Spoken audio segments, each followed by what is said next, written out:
Today, we're diving into a constitutional crisis that reveals the complex dynamics between cultural identity, democratic governance, and coalition politics in New Zealand. Most of us think of New Zealand as progressive beacon for indigenous rights, a model that other settler societies aspire to follow. Imagine a story that connects seemingly separate words, 50 years of judicial interpretation, a 21st century political power grab, and a century old treaty that still define a nation's identity. Our guest today is Dr. Carwin Jones, honorary adjunct professor at Victoria University of Wellington School of Maori Studies, brings unprecedented insight into how democratic institutions can both protect and threaten indigenous rights. Numbers tells a remarkable story. Nearly 300,000 public submission, more than triple any previous bill that largest march on parliament in New Zealand history, and unprecedented 21-day suspensions recommended for MPs who perform a haka in the House of Democracy. This isn't just a New Zealand story, it's a narrative about how quickly constitutional protection can unravel, how settler society grapple with decolonization, and what happens when political opportunism meets fundamental question of justice. We'll explore how coalition agreements, parliamentary procedures, and cultural expressions intersect in ways that reveal deeper tension about equality versus equity, judicial activism versus democratic sovereignty, and the international implication for indigenous movement worldwide.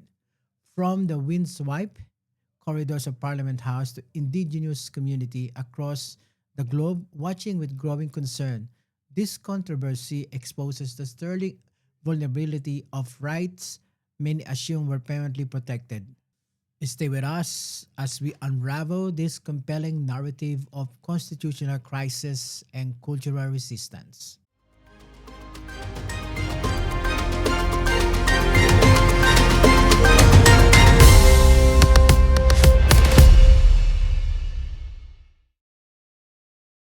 Good day, Dr.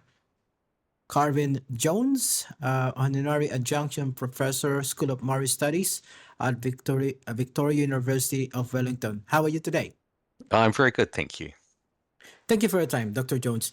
My first question to you, Dr. Jones, is the treaty principle bills aim to legally define the principle that have been historically been developed through court interpretation. What are the constitutional implication of shifting this interpretive authority from the judiciary to parliament, and how does this reflect broader tension about democratic governance versus judicial activism? Yes, so the Treaty Principles Bill would have been quite a shift in that respect. So the situation that we've had up until now is that for 50 years, the Waitangi Tribunal has been the body to uh, hear claims based on this idea of the principles of the Treaty of Waitangi and determine the interpretation of those principles and to make recommendations for how they should be applied. And then we've also seen the other courts, the ordinary courts, also have a role in this. The Waitangi Tribunal is not really a court; it's a commission of inquiry, so it's a little bit different, and it doesn't have the same kind of binding powers that a court does. But when the tribunal was set up in 1975, the government, the Parliament used this language of the principles of the treaty. It didn't define what those principles were.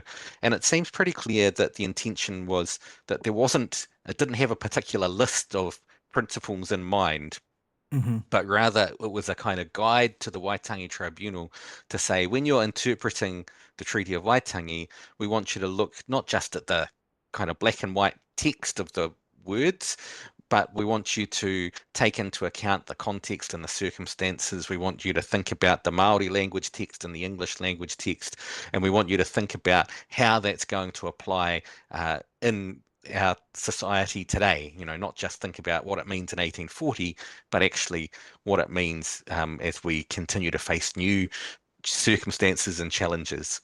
And so that was the intention, and the tribunal has done that over 50 years, built up this huge body of work so that we have some standard principles that we refer to now around partnership, active protection, and so forth.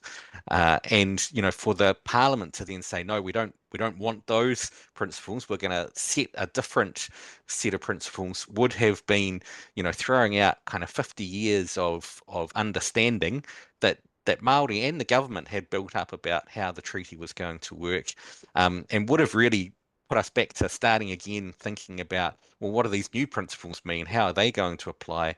And would have created a whole lot of uncertainty in that respect. Hmm. So